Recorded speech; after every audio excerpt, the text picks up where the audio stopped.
Good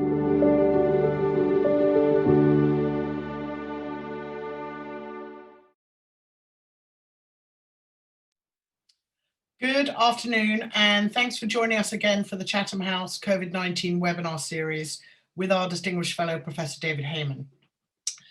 Today, we're going to be talking about what's going on across the world with border controls and travel restrictions, and with getting everyone back to international travel, and how the new variants and the vaccines are likely to influence how we travel for the foreseeable future. With us to discuss this are Kelley Lee and Alexandre de Juniac. Kelley is an expert in international relations and global health governance at Simon Fraser University in Canada. A big focus of her research at the moment is her leadership of the Pandemics and Borders project, which is tracking the use of travel restrictions and other cross-border measures during the pandemic. Alexandra is the Director General and CEO of IATA, which is the International Air Transport Association, the body that represents the global aviation industry. He has almost 3 decades of experience in both the private and public sectors, including senior positions in the airline and aerospace industry and the French government. And of course, IATA is in the thick of what's going on at the global level in terms of trying to work out how to get everyone flying again in the COVID era and beyond. But there's still a lot to be done in the COVID era. So I think also on hand with Alexandra is David Powell, IATA's medical advisor, in case there are any more technical questions that he might need to respond to, but I'm not sure that that's still the case. But anyway, welcome to you all, and thank you for joining us.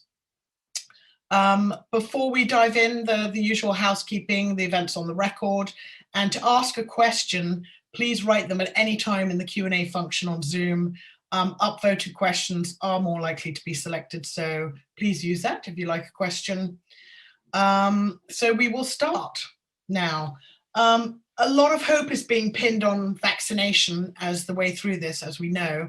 And of course, the emergence of the new variants has shown that it may not be that simple, as well as the different perceptions of the different vaccines. Similar issues with the prospect of mutual recognition of the various test results. As if that wasn't complicated enough, you've also got fake test result documents being bought on the internet, the prospect of vaccination certification fraud, even fake vaccines. Anyway, it's a bit of a nightmare. So there's lots to sort out on this. I'm going to start, David, with you, if I may.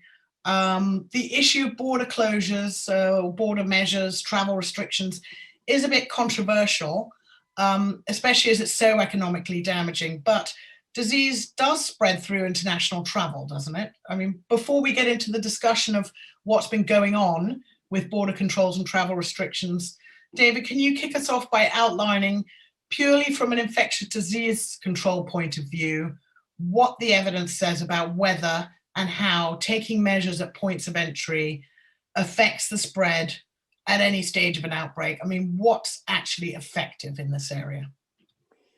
Well, thanks, Emma, and thanks to our colleagues who have joined today. Clearly, borders are the focus of attention because they're where passengers travel internationally. But history has shown that border controls are not a permanent solution to stopping the spread of infectious diseases internationally. In SARS, it clearly showed that disease could spread in the incubation period while people were infected, yet show up in another country.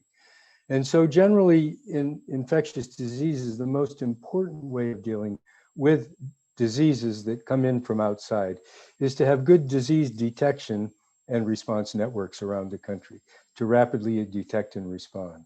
However, with this current pandemic, there are many new tools that may make it even more possible to do some type of examination at borders, if countries decide to do that, in order to make sure that people are, at least at the time they cross the border, not showing that they have infection.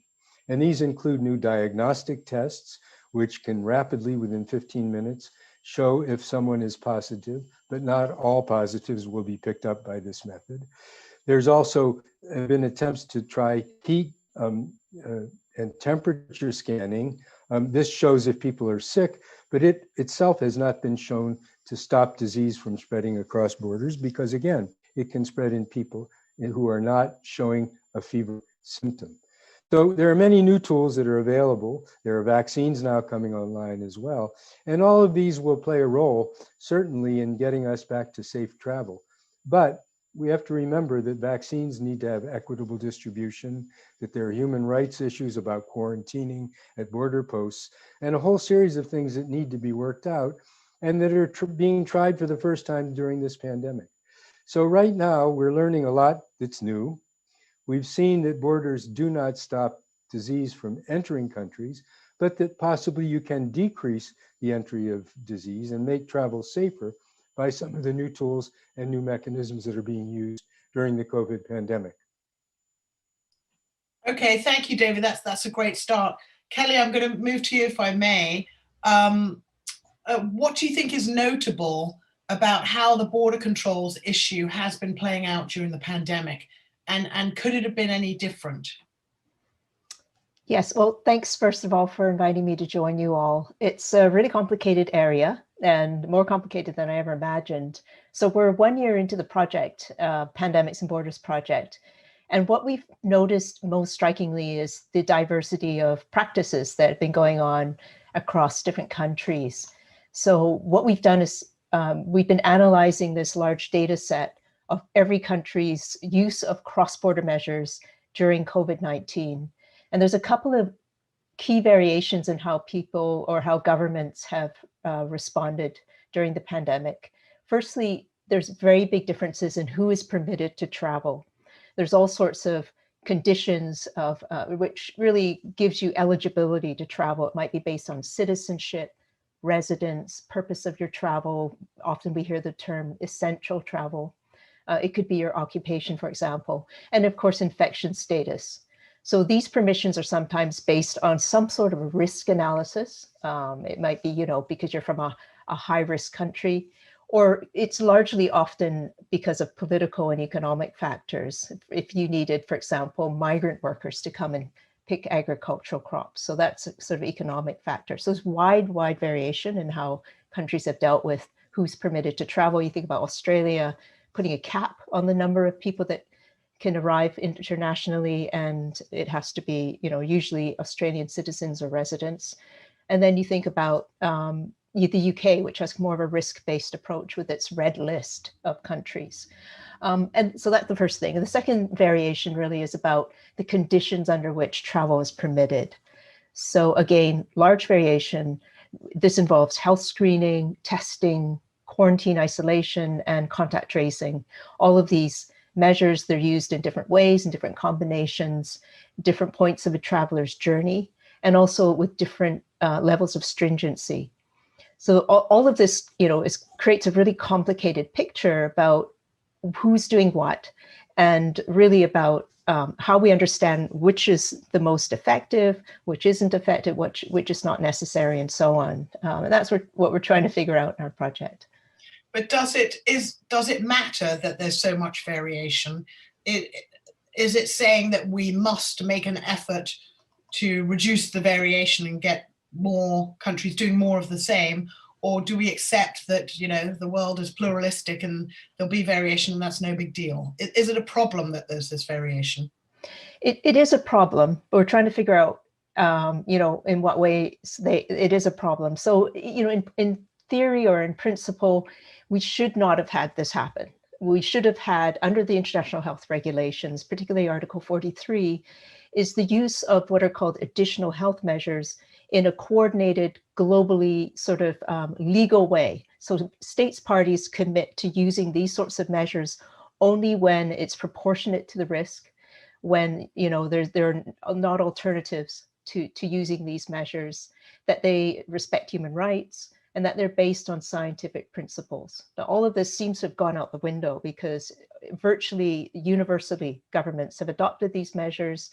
The received wisdom was previously based on what David said, SARS and influenza, that they weren't generally necessary, but also they probably can be counterproductive to the international spread of disease, to control and prevent that international spread. So all of this is really very different. It may be something to do with this particular pathogen and this particular pandemic, or it may be something to do with the, the inherent weaknesses in the IHR. So ideally, of course, we want to have a coordinated system, because by definition, if you're traveling internationally, at least there are 2 jurisdictions involved. If you have every country doing different things, this may be a problem. On the other hand, there may not be universal principles about, when you should or not use these cross-border measures. And in fact, we're moving away from a sort of binary, do they work or not, to when do they work, under what conditions, what context. I think that's where the complexity lies.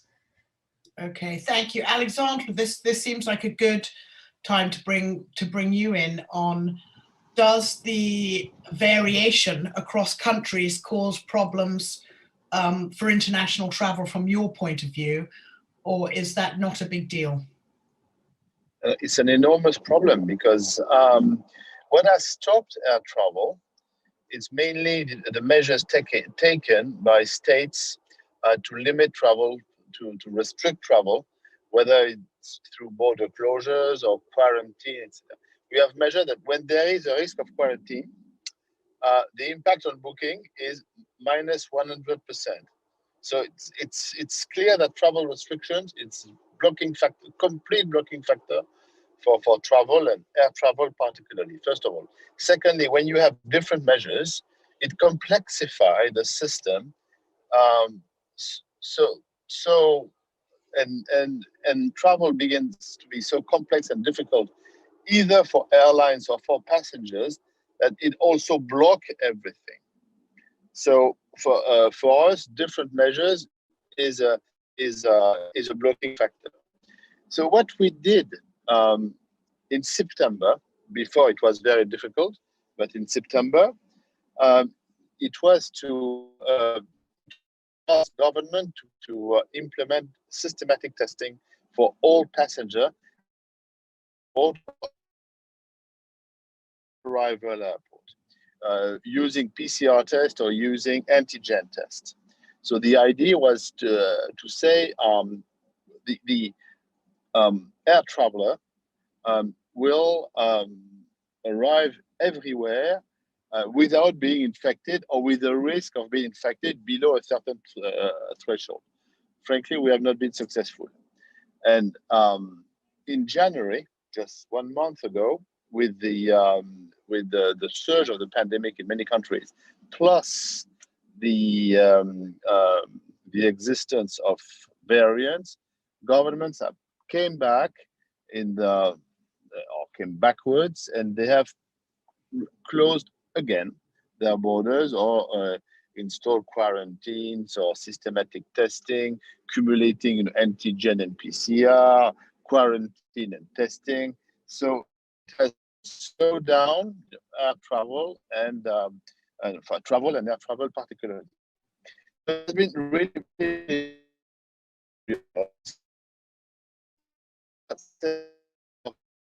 is, can you set up a plan for reopening now that you have the vaccine plus the testing, and will you government to implement a quick and effective restart of air travel? And well, the only government that has successfully done that, after some, how could I say, a bit hectic, period, is the UK government. And we say bravo to the UK government. You are the number one to have issued a consistent plan for reopening your country, and we will partner with you to reopen our travel. So that's what we are doing. Okay, thank you. Kelley, I just want to come back to you when you were saying about the basis for very little basis for doing it. What went on in this pandemic with the border measures?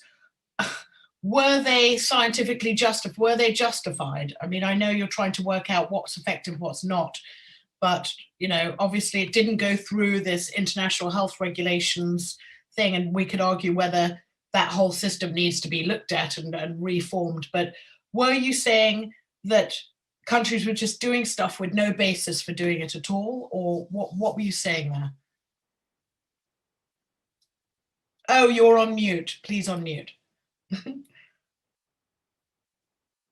I thought I got over that after a year of using Zoom. Sorry about that. I think in part that it is you know, it's driven a lot by political and economic factors. I mean, when we looked at the use of cross-border measures, it is when we're thinking about scientific principles, we're thinking about public health evidence.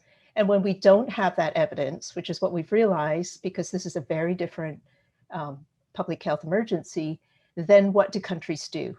And so they've fallen back. I'm not saying that it's you know, random, but governments have done what they think is right. Now they have juggled very different and multiple policy goals in managing their borders.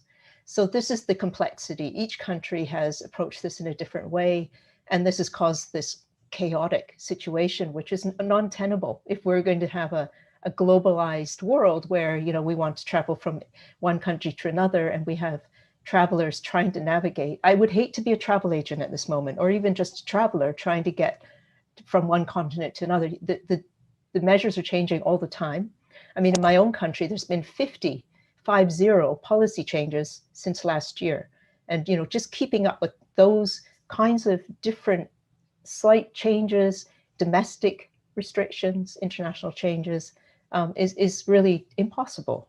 So I agree it's not workable. And how we got here, I think, is just that every country has seen that, I guess the IHR wasn't relevant to what the immediate risk was. That was the perception, and that countries really believe they're doing the right thing for their own constituencies. And this is how we've ended up with a kind of national approach rather than a global approach.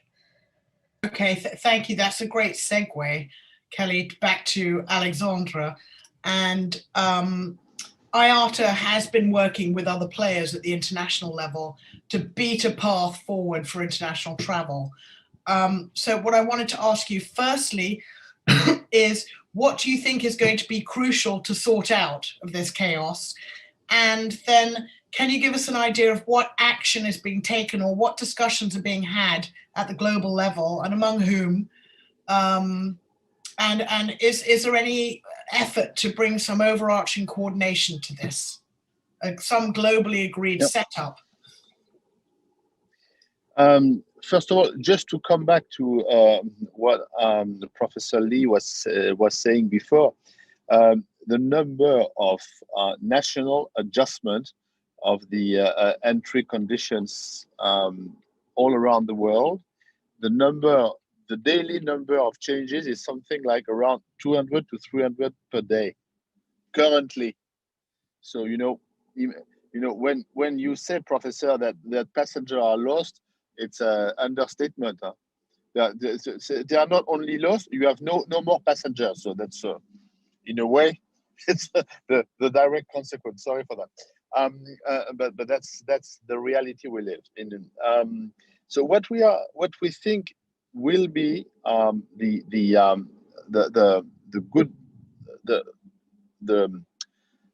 roadmap to restart travel and air travel is to do two things. First of all, again, we are asking governments to adopt a reopening plan, to have a consistent strategy of reopening, consistent with their vaccination policy. They have vaccine, they have testing.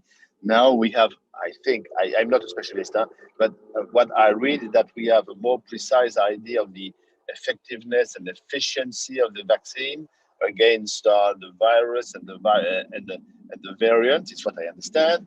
So setting a plan is possible, we think.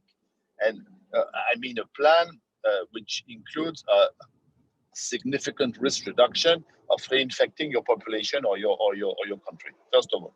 Secondly, there are some international organizations within which you can discuss this plan, harmonize the plan, and have how could I say, a consistent approach among countries. That's WHO, or you have for us, the aviation, the ICAO, International Civil Aviation Organization, in which we are going to discuss a common approach for restart. We have tried once, it has been successful, and the measures you have seen implemented everywhere in the aircraft. You know, the obligation to wear a mask, the fact that we disinfect or that we clean the cabin with a product or special method. It is approximately implemented everywhere, and it works. We have been unsuccessful in implementing a common testing system. So it has not worked. The countries have decided to have global guidelines. Nobody has implemented them. Bon. And we are now working to have something like a restart plan that could be consistent and common among countries that should be issued by the end of March. We hope it will work. I'm not totally optimistic, but perhaps it's the last experience. UK, followed, we hope, by other states in the world. We could have something consistent, a common approach that would be applicable everywhere, that would minimize complexity, and of course help to restart air travel. That's what we are working, and we are pushing 33 states directly to adopt a plan and to have a consistent approach. I can tell you, it's hard work. It's not a done deal yet. Yeah, totally. And at 33 countries is not the majority of countries, I have to say. But no, we have chosen the biggest aviation market. That's okay. That was our criteria. It'll deal with a big chunk of it, and then I guess maybe the hope is that others would follow. How realistic do you think that is feasible? I mean, in civil aviation, has there ever been kind of globally agreed anything? Is it reasonable to believe that you could come together globally instead of a patchwork, and that the whole sovereignty, that countries will do what they do? Why do you have hope that something could be done globally? Is it the pandemic, or do you have a precedent? We have hope for two reasons. First of all, the ICAO is the forum and the UN agency in charge of doing this type of things, and has done that in the past. If there is a safe air travel all over the world, and if we are probably the safest industry, it's not by chance, it's because we have implemented common discipline all over the world. The domain or stuff. We are wrong, but we bet on how could I say, human rationality and political rationality. We could be right. So what specific things, Alexandre, are being discussed at the global level that have to be harmonized? Like what? Have all airports got to have the same layout in the gate? Or have all airlines got to space out their passengers the same way? Or what specific aspects are being discussed for harmonization? No, what has been discussed first, it was in May, it was what we have called the biosafety measures applicable to air transport. So the mandatory wear of masks, the fact that we have demonstrated that it was not useful to neutralize the seat, because the risk to catch the virus when you have a mask in a cabin, considering the way the air condition is moving through the cabin, minimize the risk to a level which is really minimal. We have also introduced some cleaning and disinfection measures that are now applicable everywhere. So it has been successful. What we should target is to have what we think a systematic testing system, plus vaccination control or certification that could be applicable everywhere. The reason why we are developing an IT app you will be able to download on your smartphone to certify that you have been either tested or vaccinated, according to all national requirements applicable to your travel. If you go from one country A to one country B, or to country B, you have travel requirements that we have collected in our database. And the point is, these travel requirements include vaccination or testing, and in certain conditions. But if you want to control that, to give to states the confidence, the guarantee that everything has been done properly, you must have a kind of tool to certify, and also a tool that is not possible to falsify.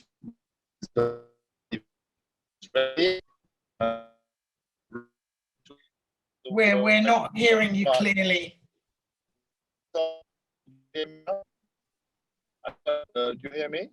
Hello? I think you said you must have a tool that, I think you were talking about, that can't be falsified. Are we talking about blockchain technology to? Yes. You're frozen again. That will be able. We'll keep I don't trying. see that. Do you hear me? Because yes, I can is it hear okay? you. We can hear Okay. you, but your picture's frozen. But let's try a little bit. For a bit. I'm sorry. So what we are aiming at is developing a digital tool to certify that everything has been done according to the travel requirements imposed by states. So it's called IATA Travel Pass, and it will be a certification tool that will an app that will give the guarantee and the comfort to states effectively respect. So that's what we are doing. Okay. So I understand there's actually a few apps. There's yours, and then the International Chamber of Commerce got that all okay, and there's others. Are we going to have several, and each country will pick which one they respect, or is there an effort to settle on one, get behind one? What we are trying to do is to have a single standard that is not one app, but a single standard that imposed to all apps to be interoperable. And then you can choose the app you want. It will be usually linked with the reservation, the booking system of our airlines, interoperable and applicable everywhere. So that's you will be able to have application, but one interoperable standard between them, and interoperable with different administrations. So that's what we are aiming at. We are not claiming for any monopoly situation, of course. But okay, great. Thank you. So Kelley and David, I wanted to ask you that sounds like interesting, and it's not, we've heard this, that there are moves afoot to get these. Can you tell me about kind of governance-wise, global health diplomacy-wise, and scientifically, what your thoughts on that? I mean, for instance, what I mentioned before is that, are we going to have to pick one testing system? What if one country doesn't recognize the testing methodology, or they think one vaccine is not acceptable, not as good as another? They'll only take people who've had vaccine X versus vaccine Y. Is that a possibility that we could be getting into that, or am I catastrophizing here? So I'll go ahead, David, quickly. If it does go that way, I think it's concerning that we have a kind of fragmented system where certain people get access to travel and others don't, and it gets into the issue of exclusion and inequities and so on. So I'm a little bit concerned about that. I understand why people are chomping at the bit to get travel moving again, but from a public health point of view, I think it's really important to get the risks down first. And I think that when you see countries that try and do both, they try and do the public health side and the economic side at the same time, they actually are less successful in controlling the virus and so on. So you have these different strategies where you have a kind of suppression strategy you've had in the UK, for example, where you're trying to balance everything at once and get people to travel for holidays, but also to control the virus, and it didn't go very well. There was a lot of importation of the virus into the UK because of these travel corridors. They went too soon. They didn't focus on really getting the risk down first. So I see it very much as a gradual strategy where you may have countries that are already vaccinating much quicker than other countries. They're going to be out of the block first but they're going to be dressed up and nowhere to go because other countries haven't caught up with them yet. So those countries will have an advantage in that their citizens will be able to move about more domestically. But until we get the whole world, or at least more countries, have a high level of vaccination, and we have the scientific evidence that people aren't still infectious and so on, and the length of immunity, then we can't really have an effective global system. So it really comes down to getting that vaccine out as far and wide as possible, as equitably as possible. Otherwise, we're going to be having this kind of fragmented, we're always chasing the risk, aren't we? We're always behind in terms of chasing the virus. We never know exactly where the real risks are because we're testing and sequencing too late. And so we know what happened last week, but we don't know what's happening this week. And so we really do need to kind of get the risk down first and then go from there. David, what's your take on this and the kind of complications in the system that Alexandra has described, the vision? Yeah, no, I just follow on with what Kelly said. What will also be helpful in getting people back to traveling internationally is their own confidence that they can travel in safety. And there was a very interesting observation that I made during the SARS outbreak back in 2003, when countries were using thermal detectors as people walked in through airports to pick up people who were sick.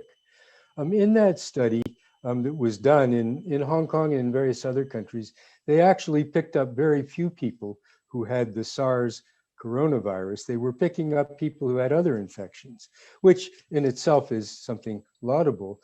But when these countries were asked, why do you continue to use that as a means of getting people getting travel safer, they said because it increases the confidence of the passengers. And I think that's very important, that passengers must also be confident that they're traveling in a safe environment. Of course, we'll have vaccines, hopefully. We'll have diagnostic tests, hopefully, that can contribute to safe travel. But safe travel also depends in what's on the other end. And if safe travel, all these arrangements are made to make safe travel, which is very important.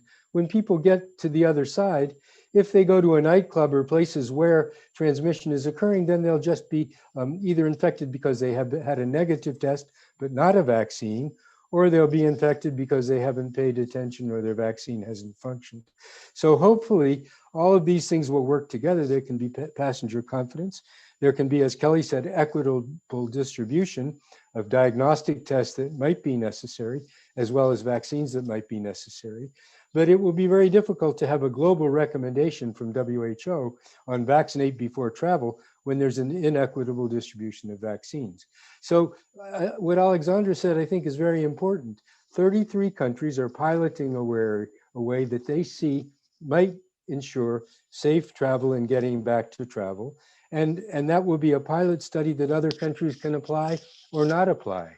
But I don't think we should be looking for global recommendations from WHO because of the difficulty in equitable distribution of vaccines and diagnostic tests that may be useful in this moving forward.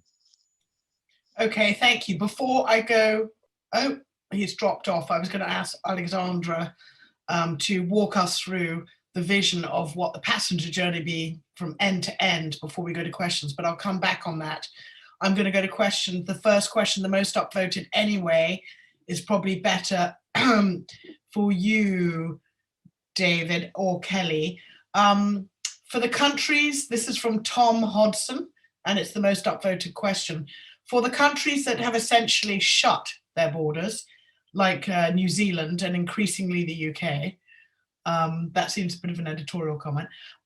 What do you think the exit strategy is for these policies, or rather should be, since I'm sure you don't know what it is, but what do you think the exit strategy should be for the countries that have shut completely? I mean, obviously it can't continue forever. Maybe I'll start because a group that I chair at WHO, which advises the emergencies program, has talked about the way to get travel back to a reasonable level of normal is to understand that countries have an equal risk when they're going from one to another, an equal risk of infection, but also that in those countries there are equal measures to deal with infections, such as good contact tracing and good wise shutdown of places where transmission might be occurring. So all of these things will play into this, and I know WHO is trying to develop a framework for countries to use to do a risk analysis to see if they want to open up. And I think that was first used by Hong Kong and Singapore when they tried to create a travel bubble last year. They were all set to equalize travel between the two countries because they had equal risk. And then all of a sudden, in one of the countries, there was an outbreak, and they put their travel bubble on hold, and they're waiting again. So it's very difficult for countries to do their own risk assessments and to assess the risk in other countries. But I expect that will be one of the tools that will be used going forward. But I'd be interested in hearing what Kelley has to say about those issues as well. Kelley. Yeah, and also what you think of the air bridge idea is, have they worked? Yes, I mean, I'll follow on with David's exactly right in identifying those efforts about, countries that have comparable policies and comparable levels of virus. So there, countries have taken two strategies. They've had this COVID zero strategy or suppression strategy. And countries like Australia and New Zealand with the COVID zero strategies are very reticent to, open up again. I should say we should stop using probably the words, travel bans and border closures, because people are still moving. It's just really, they're very restricted. And it's just a question of who gets to travel and under what conditions. So in the case of Australia and New Zealand, which have done extremely well at suppressing completely, so COVID zero, they could possibly partner with other countries that have had the same strategy and therefore the same comparable measures. The problem, though, is that, again, we're always, as I say, measuring the risk from last week or a few weeks ago. It's very difficult for us to know what the risk is going forward. So it just takes a plane to arrive with a passenger with a new variant to kind of throw everything off kilter, and then these air bubbles or these corridors slam shut. And it's hard for travelers who are caught, on one side or the other. So I think, but that would probably be what Australia and New Zealand and other countries like Taiwan, Thailand, there are many countries out there doing this COVID zero strategy, and they probably would be an interesting maybe initiative that they could take on in terms of a kind of sub-regional or a cross-regional strategy, like the 33 countries we heard before. Maybe the COVID zero countries could try and do the same. Emma, let me just come in on that and say that I think that these countries that have suppressed the virus have been very interesting in how they've done it. But at the same time, this disease appears to become endemic. It's becoming endemic. And if it does, then those countries will have to be considering in their strategies moving forward, not only the fact that they've suppressed the virus and they don't have an immune level within the country, but also if they haven't been successful in vaccinating their entire populations or whatever strategy they want to be using moving forward, will they accept that this virus does come in and become endemic? Because many countries have seen that it appears to be becoming endemic and will remain in human populations for quite a time yet before us. Okay, thanks. So Alexandra, you're back. If I may, sorry for that. May I just react on that point? I'm not a medical specialist, but or I am as everybody, I've become an epidemiologist in the last year. Just for us, and it's not only a problem of airlines. I think that targeting a zero COVID situation is unrealistic. We think it's unrealistic. So we have to learn to live with that virus and to maintain this pandemic under control, which we think, perhaps we're wrong, that with the vaccination and the testing, it is possible to maintain that under control, meaning with a risk, and sorry to pronounce the word, but with casualties that are limited to something that is comparable to flu or measles or the disease with which we live. We have been living now for decades. So we are not zero COVID believer. We think that we will have to learn to live with that virus, and that the vaccination allows many states to cope with that successfully. But perhaps I'm wrong saying that. Huh? Yeah, that sounds what David's been saying for quite a while. Just while we still have you with a good connection, Alexandra, before you dropped off, obviously there are still some things to sort out with vaccination. One being, does it prevent transmission? And two being, has everyone had a chance to get it before you start demanding certification or anything like that? And then the issues with the tests besides that. And obviously, hopefully we're not going to wait until all that is sorted out before we get people traveling again. Could you show us your vision? So could you describe a passenger journey? And I see from one of the questioners that there's a lot of discussion on air travel and, what about other types of travel? But for the moment, let's just stick with an airline passenger, an end-to-end journey, what that might look like. In the meantime, I'm not talking about going back to pre-COVID where we go back to the way it was, but that may be a while. And I'm not going to ask anybody for a date from that because, there are so many scenarios that variations on that. This is, not much point in asking about that. But in the meantime, safe international travel. Could you plot out the vision for what the passenger end-to-end journey might look like? So take me to arrive at an airport. What happens till you get off, after you get off the plane the other side? What's it going to look like? Perhaps one remark before answering your question. We are not recommending a mandatory vaccination.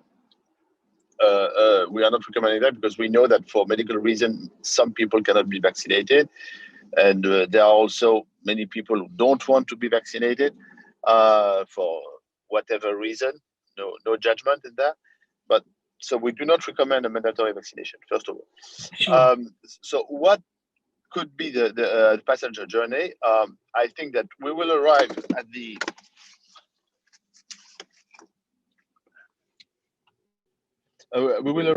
airport. Do you hear me? Sorry for that. Yeah. Yes. We will arrive at the airport, and probably we will ask either to be tested or to be vaccinated or both. That will depend on your country of destination, and perhaps your country of departure, but mainly your country of destination. And then you will show your app, or if you don't have a smartphone, it will be a paper kind of paper process. You will show your paper with the stamps and all that stuff, and then you will have a normal journey. We will continue probably for a while to impose the mandatory wearing of masks. You will have probably a light service in terms of catering, but not so different from what it was before. And then at the arrival, you will be perhaps tested again. Some countries will impose a systematic testing at the arrival, and you will be asked to show that you have been tested at the departure and that you are vaccinated or not, depending on states. So it will not be significantly different from what we are experiencing, that we have experienced in the past, but only the health condition could be stricter. That will be I think the future of air travel. Okay, what about social distancing? I mean, any chance we might get a bit more space on a plane with not somebody, right on top of us, or not be penned in at the gate like a farm animal? Any chance? Our position is not to have to neutralize seats, because the economics are not in that area. Or if we neutralize seats, it means that we will have to multiply the fares by something around 2, 1.5 or 2. So it means that that air travel will come back to the previous situation in the 50s or the 60s or the beginning of the 70s, in which it was a travel for the rich. It has been, and we have fought for 50 years, to democratize this transportation system, and successfully, it has been a fantastic success, to allow almost everyone to take a plane. And my personal conviction is that we shouldn't accept to go backwards. I will not accept that. Okay, that sounds pretty clear. I'm going to go back to questions now, and this one is from Martin O'Neill, and it's probably for Kelley. There's a great deal of domestic air travel going on in the US, where each state has its own quarantine rules and other control measures. Are there any lessons, positive or negative, that could be drawn for international travel? So Kelley, I'll give you that one, and I'm going to give each of you one. I'm not going to have all three of you answer every single one. Okay. Great question from Martin. I think this is something I was just typing an answer to him, actually, that this is one of the features of this pandemic that's quite different. We have a lot of countries applying in domestic measures, and it's really a microcosm of the chaotic situation at the international level. You can imagine one state, doing one thing, or one province, and another state or province doing another, and that can create risks for other parts of a country, because you allow one thing and another. And the issue here then is that you need a coordinated approach if you're dealing with a public health risk, but also if you're trying to get people moving across boundaries, any jurisdiction, you're going to need a coordinated approach. So this is something I think we need to look ahead in future, is to deal with that. A lot of our countries don't have, I guess, national public health legislation or national public health strategies. And this was the problem, that everything got fragmented. So we're going to have to learn from that in terms of institution building, but also that it really is an undermining of public health efforts if you have one part of the country cutting itself off from another, and others, having a lot of travel. So big problem. Okay, great. I'm going to bunch a lot of the questions on vaccination certificates together, picking a few of them. There are 1, 2, 3, 4, at least 5, but the most upvoted one. So NS Demir, what do you think about vaccine passports? Will it work? Michael Harvey, to what, and this definitely, let's see if we could get this answered. To what extent do you think that individual countries or groups of countries, such as the European Union, might refuse to accept certain vaccinations, such as AstraZeneca, even though they may appear on a vaccination passport? And there's one here, I think, specifically for Kelley, from Louis Lillywhite. What is the legal position in respect of vaccination certificates? I have heard they are not legal under Article 35 of the International Health Regulations. And then there's a bit of blah, blah, blah, technical stuff here. Except Article 35 does not apply to temporary residents, whilst Article 1 defines temporary. Basically, if you could address that, Kelley, about is there a legal issue with vaccine certificates under the international health regulations? Could they be defeated on legal grounds? And then other than that, would it work if countries said we don't accept this vaccine or that vaccine? I brought that up before. And in general, what do we think about vaccine passports? So who would like to go first on that? Kelley, do you want to ask first of all, are they going to be legal? Yeah, it's a great question. I'm not an international lawyer. I think probably I wouldn't want to venture. I think that there is a issue about, going back to the equity issue. If some people have the vaccine certificate and others don't, there is an issue there. There's also costs, and there's, you know, who bears the cost of all of this. But the international health regulations have to respect human rights, and there are travelers that need to travel on the basis of need. It's not just because they want to go on a holiday. So we have to take that into consideration, and you know, whether it is actually against international law to prevent people because they don't have a vaccine certificate from traveling for humanitarian purposes. Well, David, with yellow fever countries that require a yellow fever certification, are they, if you don't have it, are they allowed to say, well, you can't come in, or you can come in without a yellow fever certificate?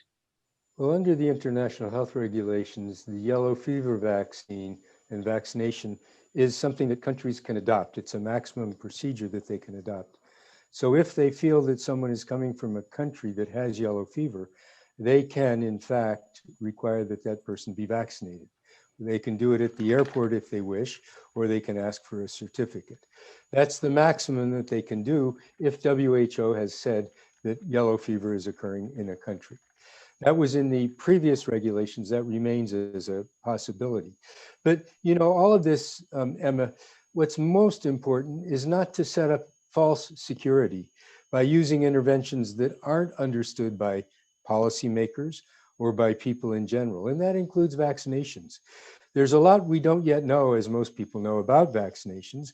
We don't know, for example, if they stop transmission completely, and we don't know how long that might last if they do stop transmission. So if we're using vaccines to stop transmission and make it safer on airlines, we don't yet have the evidence for that.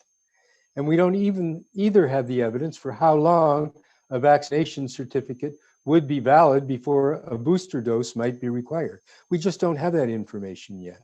So talking about vaccine certificates is maybe a way that countries would want to express that they're trying to protect people from people coming in with disease. But until we understand completely the potential of these vaccines, vaccination certificates will be a false security.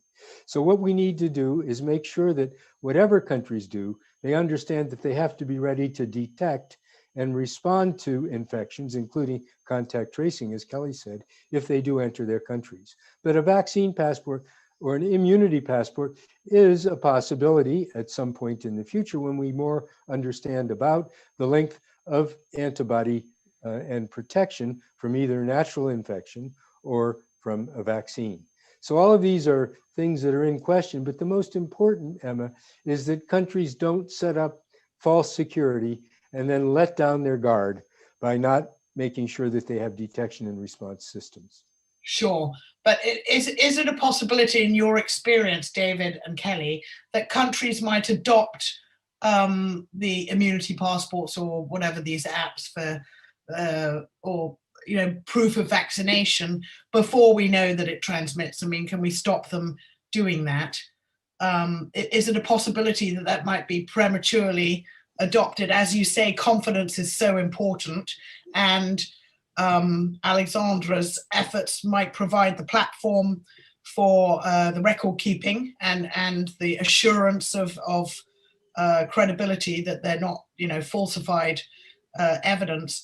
Is it possible that we might see this before we have a lot of those questions so that there is a bit of a false sense of security? Or do you think nobody's going to act on it until we have those questions answered? What's your experience or your suspicion of how this might play out?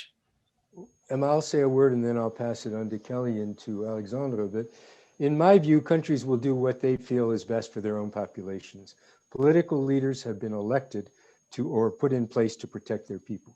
So they will do what they want to do. Hopefully, though, they will follow some of the information that's coming out, especially from studies in the UK, in Israel, in other places, about the effectiveness of vaccines, and also about the effectiveness of protection after one has had natural infection. All of these things will become available. But again, remember, countries are sovereign and they will make their own decisions. I know that many countries and many groupings of countries are working on prototype immunity passports. Whether or not they will be used, I'm sure depends on when the evidence comes in that makes them sure they can use them appropriately. At least I would hope that's the case. Kelley. Yeah, that's absolutely right, David. I think that throughout this pandemic, what we've seen is governments adopting policies that aren't evidence-based or evidence-informed. So I don't see any difference here. I think there are really powerful economic interests to get people moving again. And, you know, regardless of whether we have all the studies in or not, which it's going to take a while, so it may be some impatience there. But I think these policies are going to be moving forward, which does concern me because we could be put back to square one if we move too quickly. So, but yeah, this has been the story of this pandemic all throughout, unfortunately. Oh dear. Okay, so we're getting close to time, and I know we have a hard stop, so I'm going to give Alexandra the last question. And this is the most upvoted at the moment from Mahesh Kotecha. Hopefully I've pronounced that okay. Are there any clear reasons why countries are unwilling to adopt a common set of rules? Is it different perceptions of risk, concerns about information sharing, differences in opinions of what is safe, complexity or lack of authority, or all of the above? Alexandra, do you have any sense as to you know, why countries might not be willing to move along with this commonly adopted standards? What I can say is the following. From the beginning, countries have acted in a complete uncoordinated way. That's it has been a nightmare for us, but that's the way it is. There are 2 or 3 reasons. First of all, they were addressing an unknown issue or a difficult issue, a new issue. Secondly, it's a sovereign decision to close or to open borders or to impose restrictions. And it's also a sovereign decision, you know, to impose a health policy. Fourth, there was no organization, international organization that took the lead to impose or to suggest a minimum coordination, including WHO, by the way.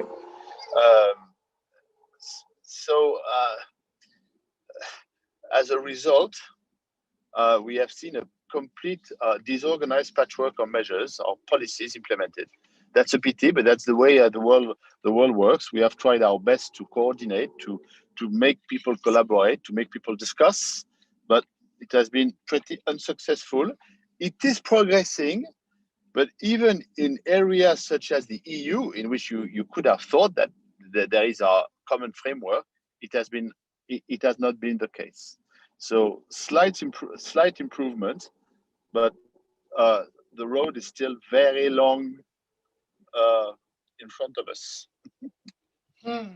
Okay, well, on that note, that I think we've got quite a bit of clarity of what travel might look like, at least airline travel going forward. It's not going to be too far off. It doesn't seem that dramatic, but still a lot of issues to sort out, and whether travel will wait for those to be sorted out seems a bit doubtful. But I want to thank you both for joining David and I, for really fascinating. It seems like I could go on 3-4 times as long as this and still be picking at the questions. But thank you so much for joining us on this. It was a great conversation, and thank you very much. Yeah, and everyone else, thank you.